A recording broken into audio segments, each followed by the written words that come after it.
Efek viralnya kasus penganiayaan yang dilakukan Mario Dandi Satrio tampaknya tidak hanya berhenti pada institusi Ditjen Pajak setempat sang ayah Rafael Aluntri Sambodo bekerja, tetapi juga merembet ke Ditjen Bea dan Cukai. Setelah terkuaknya gaya hidup hedonisme, keluarga Rafael Aluntri Sambodo kini publik juga menyoroti perilaku pamer gaya hidup mewah pegawai Bea dan Cukai. Dan selengkapnya terkait hal ini kami akan mengulasnya untuk Anda. Dalam ulah anak pejabat ASN yang pamer kini dipecat. Kita lihat di slide yang pertama, belum usai pejabat DJP Kementerian Keuangan yang menjadi sorotan karena kekayaan yang melimpah. Kali ini berkat the power of netizen, Eko Darmanto, Kepala Bea dan Cukai Yogyakarta, kini menjadi sorotan publik. Sama seperti Rafael Aluntri Sambodo, ex pejabat Direktorat Jenderal Pajak, Eko Darmanto pun memiliki harta kekayaan yang melimpah. Bahkan Eko Darmanto, Kepala Bea dan Cukai Yogyakarta, sering pamer kemewahan di media sosial dan sering posting koleksi mobil klasiknya. Kementerian Keuangan pun menginstruksikan kepada Direktorat Jenderal Bea dan Cukai untuk membebas tugaskan Kepala Kantor Bea dan Cukai Yogyakarta yaitu Eko Darmanto. Nah, di jagat dunia maya, warganet menyoroti gaya hidup mewah atau hedon yang dilakukan Eko Darmanto ini. Di akun Instagramnya yang kini akunnya sudah menghilang ya setelah viral kasusnya, yaitu di akun @eko_darmanto_bc. Ini Eko diketahui kerap memposting foto dengan latar belakang mobil mewah, motor gede, sampai pesawat Cessna. Tapi netizen sudah terlanjur mengcapture nih postingan-postingannya dan tangkapan layar sejumlah unggahannya terlanjur menyebar di lini masa. Kini nama Eko Darmanto langsung trending nomor 3 di Twitter dengan hashtag Bea Cukai Hedon. Lalu tentunya netizen kepo ya, berapa sih harta kekayaan Eko Darmanto? Apabila merujuk dari laporan harta kekayaan penyelenggara negara LHKPN yang dipublikasikan di laman resmi KPK pada 15 Februari 2022, Eko Darmanto disebut memiliki harta kekayaan sebanyak 6,7 miliar rupiah.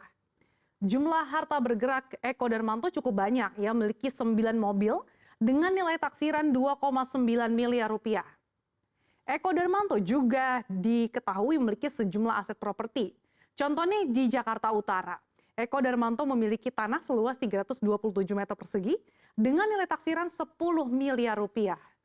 Lalu ada juga tanah di Malang, ini seluas 240 meter persegi dengan nilai yang ditaksir 2,5 miliar rupiah. Nah, dengan demikian, total aset tanah dan juga bangunan milik Eko Darmanto sebesar 12,5 miliar rupiah. Sementara itu, kekayaan lainnya ini berupa harta bergerak lainnya senilai 100,7 juta rupiah, serta kas dan setara kas yaitu sebanyak 238,9 juta rupiah. Nah, kalau di total-total nih, harta yang dilaporkannya yaitu sebanyak 15,73 miliar rupiah. Tapi Eko ini memiliki utang yang mencapai 9 miliar rupiah, sehingga kekayaan bersihnya tadi yang dilaporkan sesuai laporan LHKPN yaitu 6,72 miliar. Nah, harus digarisbawahi, LHKPN ini adalah nilai kekayaan yang wajib dilaporkan pejabat di Indonesia ke KPK setiap tahunnya dan biasanya berlaku bagi minimal pejabat setingkat eselon.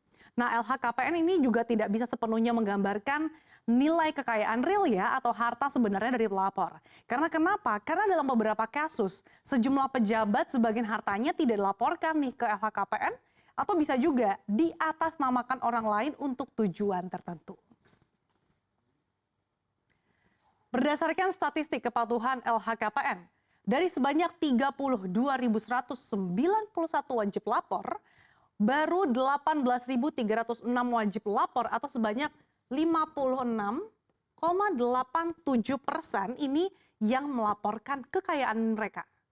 Nah, melalui LHKPN sebanyak 13.885 wajib lapor ini atau sebanyak 43,13% ternyata belum melaporkan kekayaan mereka melalui LHKPN. Nah, sementara tingkat kepatuhan wajib lapor LHKPN di Kementerian Keuangan ini mencapai 100% pada periode 2017 sampai 2021. Kalau kita lihat ini 2021 sekitar 99% dan berkaitan berita yang beredar baru-baru ini terkait dengan 13.000 pegawai Kementerian Keuangan yang tidak patuh lantaran belum melaporkan harta kekayaannya. Menteri Keuangan Sri Mulyani Indrawati dengan tegas membantahnya. Sang bendahara negara mengatakan bahwa pelaporan LHKPN di Kementerian Keuangan ini masih dalam proses hingga 31 Maret 2023. Oleh karena itu, anggapan bahwa pegawai Kementerian Keuangan yang tidak patuh dalam melaporkan hartanya adalah tidak benar. Nah, sebagai informasi di lingkungan Kementerian Keuangan, tidak semua pegawai ya diwajibkan lapor LHKPN. Namun hanya pegawai dan juga pejabat tertentu yang sudah ditetapkan dalam KMK nomor 83 tahun 2021. Menurut Menteri Keuangan Sri Mulyani, meskipun moge ini dibeli dengan harta yang halal, kemudian gaji resmi, tapi mengendarai dan juga memamerkan moge bagi jajaran Kementerian Keuangan yang baru-baru ini viral, telah melanggar azas kepatuhan dan juga kepantasan publik. Menteri Keuangan Sri Mulyani pun geram dan juga minta The Lasting Rider DJP, ini komunitas milik DJP, dibubarkan selepas foto Dirjen Pajak Kementerian Keuangan Suryo Utomo viral mengendarai moge bersama dengan klub motor tersebut. Menurutnya hobi dan gaya hidup yang ditujukan para pejabat mengendarai moge ini justru menimbulkan persepsi negatif masyarakat terkait dengan gaya hidup tersebut dan juga menimbulkan kecurigaan mengenai sumber kekayaan para pegawai pajak. Sebetulnya beberapa pejabat Kementerian Keuangan ini memang tercatat memiliki moge yang dilaporkan dalam LHKPN. Siapa saja dia? Yang pertama, ternyata ada sang bendahara negara Ibu Sri Mulyani. Berdasarkan LHKPN 2021, Menteri Keuangan Sri Mulyani melaporkan harta kekayaannya mencapai 58 miliar rupiah. Dalam laporan tersebut, ternyata tercatat juga nih ada satu unit moge jenis Honda Rebel CMX 500 tahun 2019 yang merupakan hasil sendiri senilai 145 juta rupiah. Kemudian Suryo Utomo. Nah, Suryo Utomo ini menjabat sebagai Direktur Jenderal Pajak sejak 1 November 2019 yang memiliki kekayaan hingga 14,45 miliar rupiah. Dalam laporan tersebut terdapat moge Harley Davidson Sportster tahun 2003 dari hasil sendiri senilai 155 juta rupiah dan juga motor Kawasaki ER6 tahun 2019 hasil sendiri senilai 52 juta rupiah. Kemudian ada Mekar Satria Utama dan ini merupakan Direktur Perpajakan Internasional DJP yang melaporkan harta kekayaannya senilai 6,4 miliar rupiah pada periode 2021 lalu. Dalam laporannya terdapat kepemilikan Honda Rebel CMX 500 AH in MT tahun 2018 dari hasil sendiri senilai 120 juta rupiah. Kemudian ada Eka Sila Kusnajaya. Nah, ini merupakan Direktur Penegakan Hukum DJP yang melaporkan harta kekayaannya senilai 4,16 miliar rupiah pada periode 2021.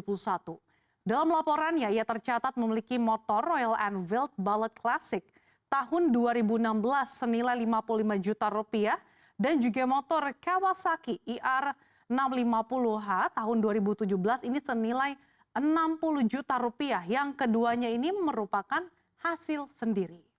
Kemudian ada Penny Hirianto. Nah, ini Penny Hirianto sebagai sekretaris DJP tercatat memiliki harta 12,64 miliar rupiah pada 2021.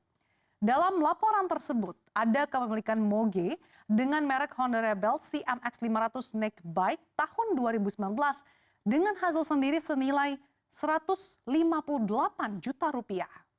Kemudian ada Awan Nurmawan Nuh. Ini sebagai Inspektur Jenderal Kementerian Keuangan yang melaporkan harta kekayaannya pada 2021 mencapai 16,35 miliar rupiah. Dalam laporan tersebut terdapat kepemilikan motor Honda Rebel CMX 500 tahun 2018 senilai 130 juta rupiah dan juga Kawasaki Z900 tahun 2013 ini senilai 110 juta rupiah dan keduanya ini milik sendiri. Kemudian ada juga Hestu Yoga Saksama. Hestu Yoga Saksama ini merupakan Direktur Peraturan Perpajakan yang melaporkan harta kekayaannya sebanyak 9,1 miliar rupiah pada 2021. Dalam laporannya terdapat satu unit moge jenis Honda Rebel CMX 500 tahun 2018 dari hasil sendiri senilai 130 juta rupiah. Kita akan cek lagi di slide berikutnya. Kasus penganiayaan yang dilakukan anak pejabat kantor pajak hingga kasus pamer harta membuat institusi Direktorat Jenderal Pajak jadi perbincangan publik. Sederet peringatan keras pun disampaikan Sri Mulyani kepada pegawai Kementerian Keuangan. Kita lihat yang pertama, dengan tegas ini dilarang mewah-mewahan. Sri Mulyani mengungkapkan dirinya secara langsung sudah meminta seluruh pegawai Kementerian Keuangan, khususnya Ditjen Pajak, agar lebih banyak memahami azas kepatutan dan juga kepantasan. Ia menganggap masyarakat memiliki keterkaitan, kepercayaan dari tingkah laku para pejabatnya. Maka ia mengingatkan untuk para pejabat Kementerian Keuangan dan juga pegawai Ditjen Pajak untuk tidak memamerkan kemewahan. Karena kenapa? Rakyat akan marah bila ada pejabat yang memamerkan kemewahan. Kemudian ini, jangan pamer moge.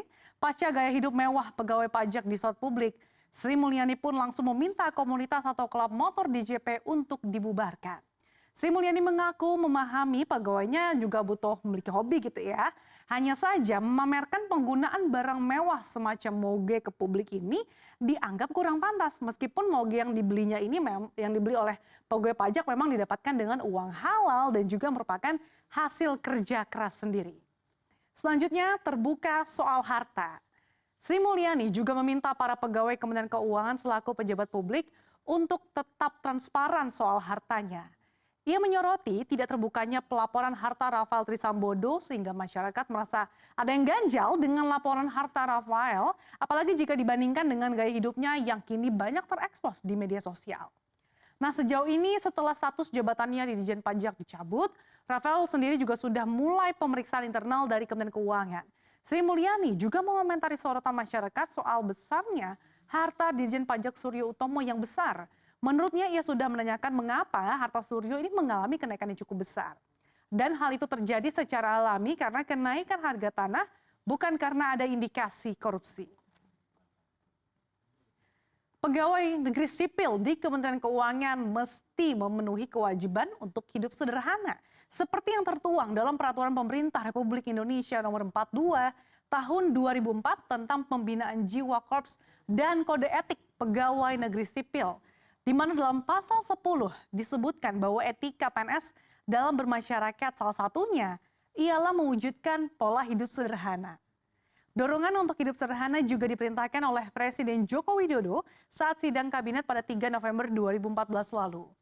Nah, dalam rangka mendorong kesederhanaan hidup itu, dikeluarkanlah Surat Edaran Nomor 13 Tahun 2014 tentang Gerakan Hidup Sederhana dari Menteri Pendayagunaan Aparatur Negara dan Reformasi Birokrasi. Salah satu butir yang disebutkan dalam surat edaran itu ialah tidak memperlihatkan kemewahan dan atau sikap hidup yang berlebihan serta memperhatikan prinsip-prinsip kepatutan dan juga kepantasan sebagai rasa empati kepada masyarakat. Ya, transparansi, harta kekayaan, gaya hidup mewah hingga sikap pamer harta para pejabat negara yang mendapat kecaman ini tentunya patut diapresiasi. Jangan sampai hal ini terjadi pembiaran dan menjadi lingkaran setan sehingga bisa mencederai kepercayaan publik.